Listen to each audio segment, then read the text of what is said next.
అంబరాల వీధిలో చిన్ని చందమామరా, అందున ఒదిగుందిరా చెవుల పిల్లిరా.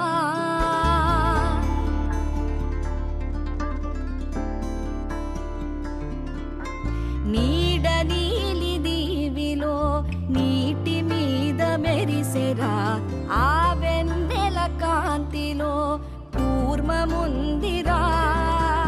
అమాయత వెలుకి తాంబూల పెటిక కట్టుందిరా, తాపిగా ఈదుకుంటూ నీళ్ళల్లో ఏములో దాకుందిరా. తారలాంటి ఆకారం తాళమే దానికి వేసుందిరా, లెక్కనే పెట్టలేని ఒక్కలే అందులో ఉన్నాయి రా. బుజ్జాయి రారా కథ చెబుతా